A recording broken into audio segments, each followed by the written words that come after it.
Let's dive into the fascinating world of physics with Dr. Sina G. Good morning all. Welcome to lectures by Dr. SG. In today's class, we are going to discuss about Young's double slit experiment. In the previous lecture, we learned about interference, then constructive and destructive interference.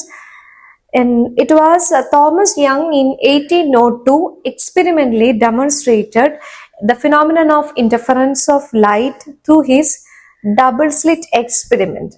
In this slide, you can see the experimental setup. It consisting of three screens. The first one is provided with a small opening S0. The second screen is provided with the two openings, two narrow openings S1 and S2, and the third screen is the one in which we get the interference pattern. അപ്പോൾ ഇതാണ് ഇതിന്റെ experimental setup. അപ്പൊ ഇവിടെ നിങ്ങൾ നോക്കിക്കോ, ഇവിടുന്ന് ഈ light സോഴ്സിൽ നിന്ന് ലൈറ്റ് ഈ സ്മോൾ ഓപ്പണിംഗ് വഴി എമിറ്റ് ചെയ്യും, which is monochromatic, that is same frequency. ഈ മോണോക്രോമാറ്റിക് ലൈറ്റ് ഈ ഒരു സ്ലിറ്റിൽ വന്ന് വീഴുമ്പോൾ ഈ സ്ലിറ്റ് എന്ന് പറയുന്നത് ഇക്വി ഡിസ്റ്റൻസ് ആയിട്ട് പ്ലേസ് ചെയ്തേക്കുന്നതാണ്. അപ്പം these two slits S1 and S2 act as a coherent source. കാരണം എന്താ, നമുക്ക് ഇൻഡിഫറൻസ് കിട്ടണമെങ്കിൽ കൊഹറന്റ് സോഴ്സ് വേണം. അപ്പൊ ഇത് രണ്ടും കൊഹറന്റ് സോഴ്സ് ആയിട്ടാണ് ആക്ട് ചെയ്യുന്നത്. ആൻഡ് ഇവിടെ നിന്നിട്ട് ഈ ലൈറ്റ് വീണ്ടും ഇതേപോലെ സ്പെറിക്കൽ വേവ് ഫ്രണ്ട്സ് ആണ്, കണ്ടോ? അതാണ് വേവ് ഫ്രണ്ട്സ് ആണ് ഈ വരച്ചേക്കുന്നത് ഈ സ്പെറിക്കൽ ഷേപ്പിൽ, ഇങ്ങനെയല്ല എമർജ് ചെയ്ത് പോകുന്നത്. അപ്പൊ ആ സ്പെറിക്കൽ വേവ് ഫ്രണ്ട്സ് വീണ്ടും ഇവിടെ നിന്ന് കണ്ടോ ഈ രണ്ടിടത്തുനിന്നും എമിറ്റ് ചെയ്ത് ഇങ്ങനെ വരുമ്പോൾ നമ്മൾ ഇവിടെ ഒരു സ്ക്രീൻ വെക്കാമെങ്കിൽ ഇവിടെ നമുക്ക് ബ്രൈറ്റ് ഡാർക്ക് ഫ്രിഞ്ചസ് കിട്ടും. ഇതേപോലെ ഫ്രിഞ്ചസ് കിട്ടും. And these are called the indifferent fringes. ഇനി ഇവിടെയാണെങ്കിൽ സെന്റർ പോയിന്റ് ഉണ്ടോ, ഈ സെന്റർ പോയിന്റ് എന്ന് പറയുന്നത് ബ്രൈറ്റ് ആയിരിക്കും. കാരണം ഈ ഒരു പോയിന്റിൽ എത്താൻ വേണ്ടിയിട്ട് ഇവിടെ നിന്ന് ലൈറ്റ് റേസിന് ട്രാവൽ ചെയ്യേണ്ട പാത്ത് ഏകദേശം ഈക്വൽ ആണ്, ഏകദേശം അല്ല ഈക്വൽ ഡിസ്റ്റൻസ് ആണ് ഇത് ട്രാവൽ ചെയ്യുന്നത്. അതുകൊണ്ട് തന്നെ ഈ centre point is always bright, which is accompanied by alternate dark and bright fringes. ഇതാണ് നമ്മുടെ Young's double slit experiment. And by this experiment he also derived the condition for constructive and destructive interference. So now we are going to discuss about the analytical solution of interference. അപ്പം ഇത് നിങ്ങളുടെ ഒരു essay question ആണ്. Essay question ആയതുകൊണ്ട് തന്നെ ഞാൻ ഈ പറഞ്ഞ കാര്യങ്ങൾ ഈ പിക്ചർ വരച്ച് ഒരു ഇൻട്രൊഡക്ഷൻ ആയിട്ട് നിങ്ങൾ എഴുതണം. എഴുതിയിട്ട് ഇതിന്റെ ഡെറിവേഷനിലേക്ക് പോകാവൂ കേട്ടോ. So let's have A look at the analytical solution. So we know that S0 is the monochromatic source which emit light of wavelength lambda, and S1 and S2 act as a coherent source. Coherent source ആണ്. ഇപ്പൊ ഇവിടെ ഞാൻ ആ S1 S2 ഞാൻ ഇവിടെ ഒരു point consider ചെയ്യാണ് P at this screen, and we are going to find the intensity at this point. ഈ ഒരു പോയിന്റിലെ ഇന്റൻസിറ്റി കാണാൻ പോവാണ്. അപ്പം ഈ ഒരു ഇവിടെ നിന്നും ഒരു ലൈറ്റ് വേവ് എമിറ്റ് ചെയ്യും, ഇവിടുന്ന് ഒരു വേവ് എമിറ്റ് ചെയ്യും. ഈ ഒരു വേവിന്റെ ഞാൻ റെപ്രസെന്റ് ചെയ്യുന്നത് Y1 എന്നായിരിക്കും റെപ്രസെന്റ് ചെയ്യുക ഡിസ്പ്ലേസ്മെന്റിനെ. ഈ സെക്കൻഡ് വേവിനെ ഞാൻ Y2 എന്നായിരിക്കും റെപ്രസെന്റ് ചെയ്യുക. അപ്പൊ ഇത് രണ്ടുകൂടെ സൂപ്പർ പൊസിഷൻ പ്രിൻസിപ്പിൾ വെച്ച് നമുക്ക് ഈ ഒരു പോയിന്റിൽ Y is equal to Y1 plus Y2 എന്ന് കിട്ടും. ഈ ഒരു കണ്ടീഷൻ വെച്ചിട്ടാണ് നമ്മൾ ബാക്കി ചെയ്യാൻ പോകുന്നത്. So the displacement at P due to the waves can be represented as Y1 is equal to A1 sin omega t minus kx. ഇങ്ങനെയാണ് ഒരു വേവിനെ റെപ്രസെന്റ് ചെയ്യുക കേട്ടോ. അപ്പൊ ഇതിലെ A1 എന്ന് പറയുന്നത് ഈ സൈനിന്റെ തൊട്ട് മുകളിൽ വരുന്നതല്ല, എന്ന് പറഞ്ഞ ഇതിന്റെ ആംപ്ലിറ്റ്യൂഡ് ആയിരിക്കും. Omega angular frequency T time, K is A propagation constant, X എന്ന് പറയുന്നത് പോസിറ്റീവ് എക്സ് ഡയറക്ഷനിലുള്ള ഡിസ്പ്ലേസ്മെന്റ് ആണ് എക്സ് എന്ന് പറയുന്നത്. ഓക്കെ, ഇനി Y2 വേവിനെ ഞാൻ റെപ്രസെന്റ് ചെയ്യുന്നത് A2 sign omega T minus K X plus delta. ഈ രണ്ട് വേവും റീച്ച് ചെയ്യുന്നത് there is A phase difference. So phase difference കാണിക്കാനാണ് ഞാൻ ഇവിടെ ഡെൽറ്റ കൊടുത്തേക്കുന്നത്. ബൈ സൂപ്പർ പൊസിഷൻ പ്രിൻസിപ്പിൾ നമുക്കിതിനെ ഇതിന് ഇക്വേഷൻ 1 എന്ന് കൊടുക്കാം, ഇതിന് ഇക്വേഷൻ 2 എന്ന് കൊടുക്കാം. So y is equal to y1 plus y2, that is equal to a1 sin omega t minus kx plus a2 sin omega t minus kx plus delta. കണ്ടോ, ഇങ്ങനെ ഒരു ഇക്വേഷൻ കിട്ടും. അപ്പൊ ഈ ഒരു ഇക്വേഷനകത്ത് ഇവിടെ നിങ്ങൾ നോക്കിക്കോ, ഇത് സൈൻ എ പ്ലസ് ബി ഫോമിലാണ്, ഇത് ബി ആണ് കേട്ടോ. So sine A plus B form ആണ്. സൈൻ എ പ്ലസ് ബിനെ നമുക്ക് sine A cos B plus cos A sine B എന്ന് എഴുതാം കേട്ടോ. Sine A cos B plus cos A sine B ഫോമിൽ എഴുതാൻ പറ്റും. അപ്പൊ ആ ഒരു രീതിക്ക് ഞാനൊരു ഇക്വേഷനെ മാറ്റി എഴുതുകയാണേ. So what we get is y is equal to a1 sin omega t minus kx plus a2 sin a cos b sin omega t minus kx cos delta plus a2 sin cos a sin b cos sin b ഞാൻ ആദ്യം എഴുതുകയാണേ. cos omega t minus K X. Okay, ഇങ്ങനെ എനിക്ക് ഇക്വേഷന് കിട്ടും. ഈ ഇക്വേഷനകത്ത് ഇനി ഞാൻ ചെയ്യാൻ പോകുന്നത് നോക്കിക്കോ, ഇവിടെ കണ്ടോ sign omega T minus K X ഇവിടെ ഉണ്ട്, ഇവിടെ sign omega T minus K X ഉണ്ട്. അപ്പൊ എനിക്ക് കോമൺ ആക്കി എഴുതാമല്ലോ. ഓക്കെ, കോമൺ ആക്കി എടുക്കുകയാണ്. So what I get is y is equal to a1 എടുക്കത്തില്ല, sine omega T minus K x into a1 plus a2 cos delta plus a2 sin delta cos omega t minus kx. Okay, ഇത്രയും കിട്ടി. ഇവിടെ ഞാൻ substitution കൊടുക്കുകയാണ്. a1 plus a2 cos ഡെൽറ്റയ്ക്ക് ഞാൻ r cos theta എന്നും a2 sine ഡെൽറ്റയ്ക്ക് r sine theta എന്നും substitution കൊടുക്കുകയാണ്. കണ്ടോ, a1 plus a2 കോസ് ഡെൽറ്റയ്ക്ക് r കോസ് തീറ്റ എന്നും a2 സൈൻ ഡെൽറ്റയ്ക്ക് r സൈൻ തീറ്റ എന്നും ഞാൻ സബ്സ്റ്റിറ്റ്യൂഷൻ കൊടുക്കുകയാണ് ഈ ഇക്വേഷനകത്ത്. സബ്സ്റ്റിറ്റ്യൂട്ട് ചെയ്ത് കിട്ടിയ വൈഡ് ഇക്വേഷൻ ആണ് ഞാനിവിടെ എഴുതിയേക്കുന്നത്. അപ്പൊ ഇവിടെ നമുക്ക് കണ്ടോ r നമുക്ക് കോമൺ ആയിട്ട് എടുക്കാം. That is y is equal to r into sine omega T minus K x cos theta plus cos omega t minus kx sin theta.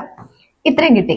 ഇനി ഇവിടെ നോക്കിക്കോ, ഇവിടെ നിങ്ങൾക്ക് ഒരു റിലേഷൻ കാണാൻ പറ്റും. അതായത് this is sine A cos B plus cos A sine B ഫോമിലാണ്. Sine A cos B plus cos A sine ബിനെ നമുക്ക് സൈൻ എ പ്ലസ് ബി ഫോമിലേക്ക് എഴുതാൻ പറ്റും. So we can write this equation as y is equal to r into sine A plus B omega T minus K X plus theta. കണ്ടോ, നമുക്കിതിനെ equation number 5 എന്ന് കൊടുക്കാം. ഈ ഒരു ഇക്വേഷൻ കിട്ടി. ഇതെന്താണ് ഈ ഇക്വേഷൻ അറിയോ? ഇത് റിസൾട്ടന്റ് വേവിന്റെ ഡിസ്പ്ലേസ്മെന്റ് ഇക്വേഷൻ ആണ്. റിസൾട്ടന്റ് വേവ് ആണിത്. ഈ വേവിന്റെ y is equal to y1 plus y2 നമ്മൾ ആദ്യമേ എഴുതിയില്ലേ? അപ്പൊ ഇവിടെ കണ്ടോ, ഇവിടെ r എന്ന് പറയുന്നത് എന്താണ്? റിസൾട്ടന്റ് വേവിന്റെ ആംപ്ലിറ്റ്യൂഡ് ആണ്. അതാണ് r എന്ന് പറഞ്ഞ് റെപ്രസെന്റ് ചെയ്തേക്കുന്നത്. So we want to find r. നമുക്ക് കൺസ്ട്രക്റ്റീവ് ഡിസ്ട്രക്റ്റീവ് ഇൻഡിഫറൻസ് കിട്ടണ്ടേ? അപ്പൊ നമുക്ക് അതിന് വേണ്ടിയിട്ട് എന്ത് കാണണം? r കണ്ടുപിടിക്കണം. r കണ്ടുപിടിക്കാൻ we can square equation number 3 and 4 and add. അതായത് ഇക്വേഷൻ 3നെ സ്ക്വയർ ചെയ്യുക, ഇക്വേഷൻ 4നെയും സ്ക്വയർ ചെയ്യുക, എന്നിട്ട് ആഡ് ചെയ്യുക. ഞാനിവിടെ ഇങ്ങനെ എഴുതി വെച്ചേക്കാണ്. ഇങ്ങനൊന്നും പരീക്ഷയ്ക്ക് നിങ്ങൾ എഴുതരുത്. Squaring and adding equation number 3 and 4 we get എന്ന് തന്നെ എഴുതണം. നമുക്ക് എന്ത് കിട്ടും നോക്കാം കേട്ടോ. So what we get is a1 plus a2 cos delta the whole square plus a2 square sin square delta cos square theta plus sin square theta എന്താണ്? 1 അല്ലേ? സോ ഇതിനെ നമുക്ക് എങ്ങനെ എഴുതാം? ഒറ്റയടിക്ക് r സ്ക്വയർ എന്ന് എഴുതാം. മറ്റത് അങ്ങ് 1 ആയി പോവും, r സ്ക്വയർ കിട്ടും. അപ്പൊ ഇവിടെ നിങ്ങൾ നോക്ക്, a plus B the whole square, ഇതിനെ നമുക്ക് എക്സ്പാൻഡ് ചെയ്യാം. അപ്പൊ ഞാൻ r സ്ക്വയറിനെ ഇവിടെ കൊണ്ട് എഴുതുകയാണ്. a1 square plus a2 square cos square delta plus 2a1 a2 cos delta plus ഈ term a2 square sine square delta. ഇവിടെ നിങ്ങൾ നോക്കിക്കോ, a2 square cos square delta ഇവിടെയുണ്ട്, ഇവിടെ a2 square sine square delta ഉണ്ട്. സോ a2 സ്ക്വയറിനെ എനിക്ക് common ആയിട്ട് എടുക്കാമല്ലോ. അപ്പൊ cos square theta cos square delta plus sine square delta എന്ന് പറയുന്നത് 1 ആണ്. So what I get is r square is equal to a1 square plus a2 square plus 2a1 a2 cos delta എന്ന് കിട്ടും. കണ്ടോ, ഇതാണ് എന്റെ റിസൾട്ടന്റ് ആംപ്ലിറ്റ്യൂഡിന്റെ സ്ക്വയറിന്റെ equation. ആ സ്ക്വയർ ആയിട്ടേക്കുന്നത് നമുക്കത് ഇവിടെ നിന്ന് എടുത്ത് എഴുതാം. r2 square is equal to a1 square plus a2 square plus 2a1 a2 cos delta. കണ്ടോ, അപ്പൊ ഇതിനകത്ത് ഇനി നമ്മൾ ഓർത്തിരിക്കേണ്ട കാര്യം, this is amplitude square. Amplitude square is proportional to intensity. അപ്പൊ നിങ്ങൾ എഴുതണം, we know that amplitude square is proportional to intensity. Intensity ഞാൻ ഐ എന്നാണ് റെപ്രസെന്റ് ചെയ്യുന്നത്. അപ്പൊ ഇവിടെ ആ സ്ക്വയറിനെ നമുക്ക് ഐ എന്ന് റീപ്ലേസ് ചെയ്യാം. a1 സ്ക്വയറിനെ നമുക്ക് i1 plus a2 square is i2 plus 2a1 a2. a1 square ആണ് i1 എന്ന് പറയുന്നത്. അപ്പൊ a1 എന്ന് പറഞ്ഞാൽ എന്ത് വരും? Root 2 root of i1 i2 cos delta എന്ന് വരും. കണ്ടോ, ഈ ഒരു ഇക്വേഷൻ നിങ്ങൾ ഓർത്തിരിക്കണം.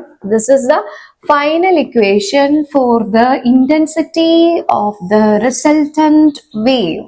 ഇത് നിങ്ങൾ ഓർത്തിരിക്കണം. ഇതാണ് ഇന്റൻസിറ്റിയുടെ ഫൈനൽ ഇക്വേഷൻ. അപ്പൊ ഈ ഇക്വേഷനകത്ത് നിങ്ങൾ നോക്കിക്കോ, you can see that the resultant intensity depends on the intensity of the first wave, that is the wave from the slit 1, and also the intensity of the second wave, the wave from the slit 2, and also on the phase difference delta between the waves. Kanda phase difference name depend ചെയ്തിരിക്കും. So how we get the constructive and destructive interference? ഇനി അതെങ്ങനെ കിട്ടുന്നത് നോക്കണ്ടേ. Constructive ഇന്റർഫറൻസും destructive ഇന്റർഫറൻസും കിട്ടാൻ ഇവിടെ ആകെ ഒരാളാണ് നമ്മുടെ മെയിൻ ആളെന്ന് പറയുന്നുണ്ടോ, ഈ ഡെൽറ്റ. ഈ ഡെൽറ്റ എന്ന് പറഞ്ഞ സാധനമാണ് ഇവിടുത്തെ പുലി. ഇവൻ ഒരാൾ കാരണമാണ് നമുക്ക് കൺസ്ട്രക്റ്റീവ് ഇന്റർഫറൻസും ഡിസ്ട്രക്റ്റീവ് ഇന്റർഫറൻസും കിട്ടുന്നത്. So condition for constructive interference. Now we are going to derive the condition for constructive interference. അപ്പൊ അതിന് ഞാൻ ഇക്വേഷൻ ഒന്ന് എടുത്ത് എഴുതിയേട്ടോ. അപ്പൊ ഇക്വേഷനകത്ത് constructive interference means intensity is maximum. Intensity maximum എന്ന് വെച്ച് കഴിഞ്ഞാല് ബ്രൈറ്റ് ഫ്രിഞ്ച് ആണ്. ഇവിടെ മാക്സിമം ഇന്റൻസിറ്റി കിട്ടണമെങ്കിൽ കോസ് ഡെൽറ്റയുടെ വാല്യൂ എന്ത് വരണം? മാക്സിമം വരണം. കോസ് ഓഫ് തീറ്റയുടെ മാക്സിമം വാല്യൂ എന്ന് പറയുന്നത് എന്താണ്? +1 ആണ്. കോസ് ഓഫ് തീറ്റയുടെ മിനിമം വാല്യൂ എന്ന് പറയുന്നത് -1 ആണ്. അപ്പൊ നമുക്കിവിടെ കോസ് ഡെൽറ്റ +1 കിട്ടുന്ന കണ്ടീഷനാണ് എടുക്കേണ്ടുന്നത്. So for intensity maximum cos delta is equal to 1 or delta is equal to, ഏതൊക്കെ കേസിലാണ് 1 വരുന്നത്? cos of 0 is 1. cos of pi എന്ന് പറയുന്നത് -1 ആണ്. ഇതിനൊരു ജനറൽ ഇക്വേഷൻ ഉണ്ട് കേട്ടോ. cos of n pi is -1 raised to n. so cos of 2 pi is -1 raised to 2. അത് 1 വന്നില്ലേ? cos of 3 pi എന്ന് പറയുന്നത് -1 raised to 3. അത് -1 ആണ്. then cos of 4 pi is -1 raised to 4. അത് 1 ആണ്. കണ്ടോ, അപ്പം 0, 2 pi, 4 pi, delta 0, 2 pi, 4 pi etcetera, ഇതിനെല്ലാം ഇന്റൻസിറ്റി മാക്സിമം കിട്ടും. അപ്പൊ ഇങ്ങനെ കിടന്ന ഒരു സുഖമില്ല. നമുക്ക് ഡെൽറ്റയ്ക്ക് ഒരു ജനറൽ ആയിട്ടുള്ള ഇക്വേഷൻ എഴുതാം. That is delta is equal to 2n pi where n is equal to 0, 1, 2 etc. നോക്കിക്കോ, ഇവിടെ n is equal to 0 കൊടുക്കുമ്പോൾ ഡെൽറ്റ 0 ആയേ, n is equal to 1 കൊടുക്കുമ്പോൾ ഡെൽറ്റ എന്തായി? 2 pi. അപ്പൊ ഇതാണ് നമ്മുടെ general equation. This is a general equation for obtaining the constructive interference. Delta is equal to 2n pi. ഇത് ഓർത്തിരിക്കണേ, തെറ്റിപ്പോവല്ലേ. Delta is equal to 2n pi where n is equal to 0, 1, 2.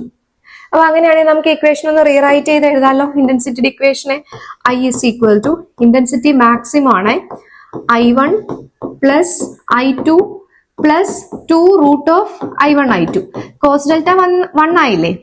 അപ്പൊ ഇതിനെ വീണ്ടും നമുക്ക് എഴുതാം, root of i1 plus root of i2 the whole square എന്ന് എഴുതാം. നോക്കിക്കോ, root of i1 a plus B the whole square ഫോമിൽ എക്സ്പാൻഡ് ചെയ്ത് നോക്കുക, തിരിച്ച് നിങ്ങൾക്ക് ഇത് തന്നെ കിട്ടും. അപ്പൊ ഈ ഒരു രീതിക്ക് എഴുതാം. അതായത് intensity maximum is proportional to amplitude. അതായത് നമുക്ക് ഇതിനെ ആംപ്ലിറ്റ്യൂഡിന് പ്രൊപ്പോർഷണൽ ആക്കി എഴുതാം. A1 plus A2 the whole square. ഉണ്ടോ? ഇതാണ് നമുക്ക് കൺസ്ട്രക്റ്റീവ് ഇന്റർഫറൻസിന് കിട്ടുന്ന കണ്ടീഷൻ. ഇത് ഓർത്തിരിക്കണം. ഓക്കെ, നെക്സ്റ്റ് നമുക്ക് ഇനി എന്താ ചെയ്യേണ്ടത്? ഡിസ്ട്രക്റ്റീവ് ഇന്റർഫറൻസ് അതോടെ ഉണ്ട് കേട്ടോ.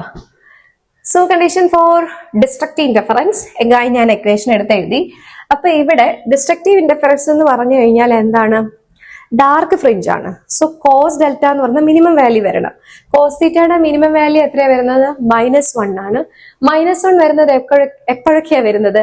കോസ് പൈക്ക് വരും, കോസ് 3π വരും, അങ്ങനെയാണ് -1 വരുന്നത്. അപ്പൊ അത് ഞാൻ ഇവിടെ എടുത്ത് എഴുതുകയാണ്. For a dark fringe, cos delta is equal to -1, where delta is equal to pi, 3π, 5π, etc. അപ്പൊ ഇതിനെ നമുക്ക് ജനറലൈസ് ചെയ്തൊരു കണ്ടീഷൻ എഴുതാം. Delta is equal to 2n-1 into pi, where n is equal to 1, 2, 3, etc. നോക്കാം. n is equal to 1 കൊടുത്തേ. So 2 - 1 pi വരും. n is equal to 2 കൊടുക്കുക. 4 - 1 pi 3π വരും. കണ്ടോ?